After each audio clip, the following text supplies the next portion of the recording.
قادیانی جو خود کو مرزیہ احمدی بھی کہتے ہیں دراصل ایک جھوٹے نبی کے پیروکار ہیں۔ اس جھوٹے نبی کا نام مرزا غلام احمد قادیانی ہے۔ اس نام کی نسبت سے اس کے پیروکار کبھی خود کو قادیانی کبھی احمدی۔ مرزا غلام احمد قادیانی بر صغیر میں انگریزوں کا نسلی وفادار اور شیطان صفت انسان تھا، جس کے آباء و اجداد نسل در نسل مسلمانوں کے خلاف سازشیں کرنے میں برطانوی صہیونی انگریزوں کی مدد کرتے تھے۔ بر صغیر میں 1857 میں جب انگریز کے خلاف جنگ آزادی کی تحریکیں چلیں، مسلمان انگریز کی غلامی کرنے سے صاف انکار کرنے لگے تو صہیونیوں کی مجلس شورا کو لندن میں سر پکڑ کر بیٹھ گئی۔ انہیں سمجھ نہیں آ رہا تھا کہ کیا چیز ہے جو بر صغیر کے مسلمانوں کو انگریز کی غلامی کرنے سے روکتی ہے۔ انگلیس کی مجلس شورا میں مشورے ہوئے۔ سراغ لگانے کے لیے صہیونی انگریزوں نے برطانیہ سے ایک اعلیٰ وفد ہندوستان بھیجا۔ اس وفد نے عیسائی مشنری اور انڈین سول سروس کے اعلیٰ افسران خصوصاً یہودیوں نے ملاقاتیں کی۔ مسلمان معاشرے میں گھر کر ان کے مذہبی رہنماؤں خصوصاً گدی نشینوں اور اولیاء کے اثر و رسوخ کا بغور مشاہدہ کیا گیا۔ خفیہ اداروں کے ذریعے خفیہ رپورٹس منگوائیں اور اپنی رپورٹس بنا کر واپس برطانیہ چلے گئے۔ اس وفد نے برطانیہ جا کر ابلیس کی مجلس شورا کی کانفرنس بلائی اور اس میں اپنی report the arrival of British umpire in India کے نام سے پیش کیا۔ اس رپورٹ کا ترجمہ کچھ اس طرح ہے کہ ملک ہندوستان کی آبادی کی اکثریت اندھا دھند اپنے پیراؤں یعنی روحانی پیشواؤں کی پیروی کرتی ہے۔ اگر اس مرحلے پر ہم ایک ایسا آدمی تلاش کرنے میں کامیاب ہو جائیں جو اس بات کے لیے تیار ہو کہ اپنے لیے ذلی نبی ہونے کا دعویٰ کر دے تو لوگوں کی بڑی تعداد اس کے گرد جمع ہو جائے گی، لیکن اس مقصد کے لیے مسلمان عوام سے کسی شخص کو ترغیب دینا بہت مشکل کام ہے۔ اگر یہ مسئلہ حل ہو جائے تو ایسے شخص کی نبوت کو سرکاری سرپرستی میں پروان چڑھایا جا سکتا ہے۔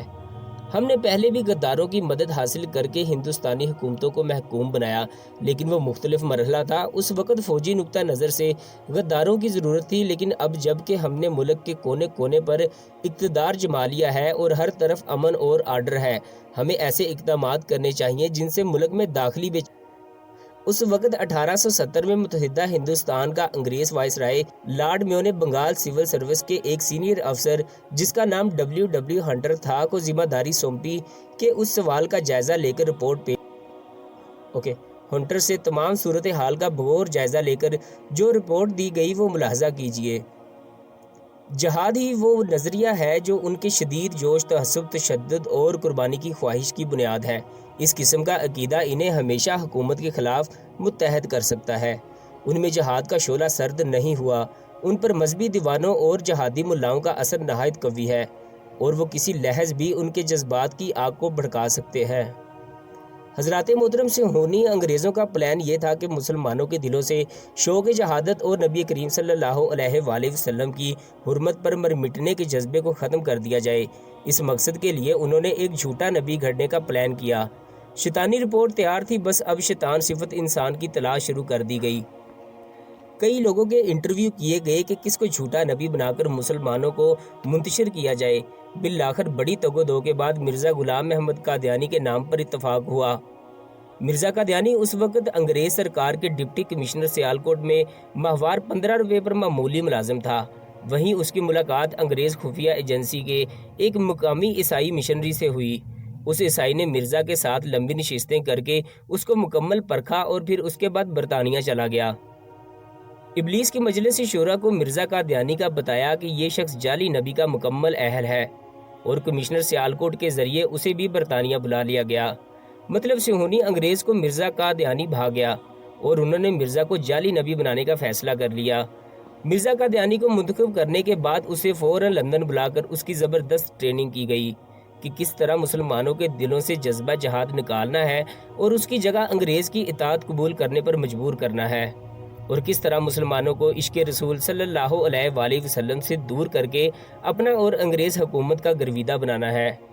پلان کا متن یہ تھا کہ مرزا غلام احمد قادیانی کو جعلی محمد بنا کر پیش کیا جائے تاکہ مرزا غلام احمد قادیانی لوگوں کو کہے میں محمد ہوں، اور ساتھ میں وضاحت یہ پیش کرے کہ رسول اللہ صلی اللہ علیہ وآلہ وسلم پہلی بعثت مکہ میں اور دوسری قادیان میں، اور لوگوں کو مطمئن کرنے کے لیے مزید وضاحت دے کہ اللہ نے دنیا میں فسق و فجور اور کفر کی بہتات کی وجہ سے اپنے نبی یعنی محمد صلی اللہ علیہ وآلہ وسلم کو میری یعنی مرزا قادیانی کی شکل و صورت میں دوبارہ بھیجنے کی ضرورت محسوس کی۔ حضرات محترم اچھی طرح یاد کر لیں کہ اللہ نے اپنی کتاب یعنی قرآن پاک میں واضح اعلان فرما دیا کہ محمد صلی اللہ علیہ وآلہ وسلم آخری نبی ہے، ان کے بعد کوئی نبی نہیں آئے گا اور نہ کوئی دوسری بعثت ہوگی۔ مرزا قادیانی اور اس کے خلیفے لوگوں کو بیوقوف بنانے کے لیے اکثر کہتے ہیں کہ قرآن چیخ چیخ کر کہہ رہا ہے کہ محمد دوبارہ مبعوث ہوں گے، لیکن وہ قرآن کی آیت یا سورت کا کبھی حوالہ نہیں دیتے اور حوالہ مانگنے پر بات کو گول چکر کر دیتے ہیں تاکہ اصلیت نہ۔ قادیانیوں کے پیشوا قادیانیوں کو کس طرح الو بناتے ہیں کہ محمد رسول اللہ ایک دفعہ پھر دنیا میں آئیں گے۔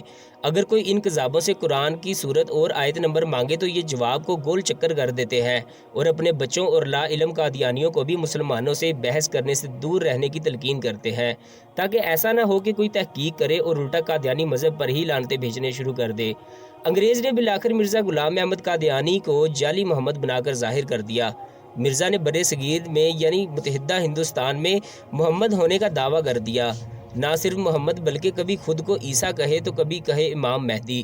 انگریز کا منصوبہ کامیاب ہونے لگا، صہیونیوں نے مرزا کی خفیہ امداد جاری رکھی، لوگوں کو پیسے دے کر مرزا کے جعلی اسلام میں شامل مرزا لعنتی کو ٹارگٹ دیا گیا کہ وہ مسلمانوں کی عقیدتوں اور محبتوں کو اپنی جانب کھینچے تاکہ مسلمان مکہ مدینہ میں نہ جا سکیں اور قادیان کے نئے محمد یعنی مرزا قادیانی کے گرد اکٹھے ہو جائیں اور یوں آہستہ آہستہ اصلی دین محمدی یعنی اسلام مسلمانوں کے دل سے ختم ہو کر صہیونی انگریز کا قائم کردہ نیا قادیانی اسلام مشہور ہو جائے۔ مرزا غلام احمد قادیانی نے نہ صرف خود کو محمد بلکہ امام مہدی اور عیسیٰ بھی کہا، اپنی جماعت کو صحابہ کرام کی جماعت کہا اور اپنی بیویوں کو امہات المومنین اور اپنے گھر والوں کو اہل بیت کا خطان دیا، اور جنہوں نے مرزا قادیانی کو ماننے سے انکار کیا ان کو ماں بہن کی ننگی گالیاں، انہیں رنڈیوں کی اولاد تک کہہ دیا گیا، جبکہ خود شراب اور افیون کے چسکے لے کر کنواری لڑکیوں سے ٹانگیں دبوایا کرتا تھا۔ مرزا قادیانی اپنی کتاب روحانی خزائن میں لکھتا ہے، پس چونکہ میں اس کا رسول یعنی فرستادہ ہوں، مگر بغیر کسی نئی شریعت اور نئے دعوے اور نئے نام کے، بلکہ اس نبی کریم خاتم الانبیاء کا نام پا کر اسی میں ہو کر اور اسی کا مظہر بن کر آیا ہوں۔ اللہ تعالیٰ کا وعدہ تھا کہ وہ ایک دفعہ اور خاتم النبیین کو دنیا میں مبعوث کرے گا، جیسا کہ آیت و آخرین منہم سے ظاہر ہے کہ پس مسیح موعود خود محمد رسول اللہ ہے جو اشاعت اسلام کے لیے دوبارہ دنیا میں تشریف لائے گا۔ قادیانی اخبار پیغام صلح نے 14 مارچ 1916 میں اب معاملہ صاف ہے، اگر نبی کریم صلی اللہ علیہ وآلہ وسلم کا انکار کفر ہے تو مسیح موعود یعنی مرزا قادیانی کا انکار بھی کفر ہونا چاہیے، کیونکہ مسیح موعود نبی کریم سے کوئی الگ چیز نہیں۔ اگر مسیح موعود کا منکر کافر نہیں تو نعوذ باللہ نبی کریم کا منکر بھی کافر نہیں، کیونکہ یہ کس طرح ممکن ہے؟ مرزا قادیانی لعنتی کی کتابیں ننگی گالیوں سے بھری پڑی ہیں، اس کی کتابوں میں شراب کباب کے ثبوت بھی موجود ہیں، لیکن قادیانی اپنی اولاد کو کبھی ان کتابوں کی تحقیق کرنے پر زور نہیں دیتے، اور اگر کوئی مسلمان کسی قادیانی کی اولاد کو حقائق بتائے تو قادیانی اپنی اولاد کو فوراً منع کر دیتے ہیں کہ کسی سے اس معاملے میں بحث مت کرو، اور وجہ یہ بتاتے ہیں کہ مسلمان شدت پسند ہے، وہ تمہیں مار دیں گے، جبکہ حقیقت یہ ہوتی ہے کہ قادیانی وہ فتنہ ہے جو اسلام کو ہائی جیک کرنے کے لیے تخلیق کیا گیا۔ اسے برطانیہ کے صہیونی یہودیوں نے تخلیق کیا تاکہ مسلمانوں کے دلوں سے جذبہ جہاد نکال کر مادیت پسندی کی طرف راغب کیا جا سکے، عشق رسول صلی اللہ علیہ وآلہ وسلم نکال کر عشق دنیا اور عورت کا نشہ ڈال دیا جائے، اولیاء اللہ سے دور کر کے دنیا پرست بنایا جائے۔ برطانوی صہیونی اس منصوبے میں کافی کامیاب ہوئے۔ متحدہ پاکستان کے بہت سے مسلمانوں کو مرتد بنا کر قادیانی بنایا گیا اور ان سب کو انگریز کا وفادار ایجنٹ بنایا گیا۔ پاکستان بننے کے بعد یہ قادیانی روا میں بس گئے اور لا الہ الا اللہ کی بنیاد پر بننے والے اس ملک میں پھر سے جعلی اسلام متعارف کروانا شروع کر دیا، جس پر وقت کے اولیاء اللہ اور علماء نے مل کر ان کے خلاف زبردست تحریک چلائی، اور تمام مکاتب فکر کے علماء نے مل کر ذوالفقار علی بھٹو کی حکومت سے مطالبہ کیا کہ قادیانیوں کو غیر مسلم قرار دیا جائے۔ بڑی کوشش کے بعد بالآخر ذوالفقار بھٹو اس بات پر آمادہ ہو گیا اور پاکستان کی قومی اسمبلی میں باقاعدہ بحث و مباحثہ کروائے گئے۔ اس بحث و مباحثوں میں تمام مکاتب فکر کے علماء نے قادیانیوں کو انہی کے جعلی نبی یعنی مرزا غلام احمد قادیانی کی کتابوں کے حوالے دے کر ذلیل کیا، جس پر پاکستان کی قومی اسمبلی میں ووٹنگ کروائی گئی اور قادیانیوں کو قانونی طور پر غیر مسلم اقلیت قرار دیا گیا۔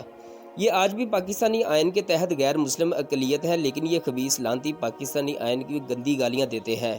کیونکہ ان کی پیٹھ پر امریکہ، برطانیہ، اسرائیل اور انڈیا کا ہاتھ ہے اور مکمل سپورٹ حاصل ہے۔ ناظرین محترم، اچھی طرح ذہن نشین کر لیں کہ پاکستان میں قادیانی قانونی طور پر غیر مسلم اقلیت ہیں۔ وہ مسلمانوں کی طرح مساجد نہیں بنا سکتے، مساجد پر مینار، ممبر و محراب نہیں بنا سکتے، اذان نہیں دے سکتے، اپنے مذہب کی تبلیغ نہیں کر سکتے، اپنے آپ کو مسلمان نہیں کہہ سکتے، اپنے مذہب کو اسلام نہیں کہہ سکتے، اسلام کے شعائر نہیں اپنا سکتے، اسلام کے طور طریقے نہیں اپنا سکتے، الغرض وہ کام نہیں کر سکتے جو صرف مسلمان ہی کر سکتے ہیں۔ قانونی طور پر قادیانیوں کو اقلیت قرار دیا گیا ہے، جس طرح ہندو اور عیسائی اس ملک میں بطور اقلیت رہتے ہیں اور تمام اقلیتی حقوق کے حقدار بنتے ہیں، اسی طرح قادیانی بھی اقلیتی حقوق کے حقدار ہے، بشرطے کہ وہ خود کو اقلیت تسلیم کریں۔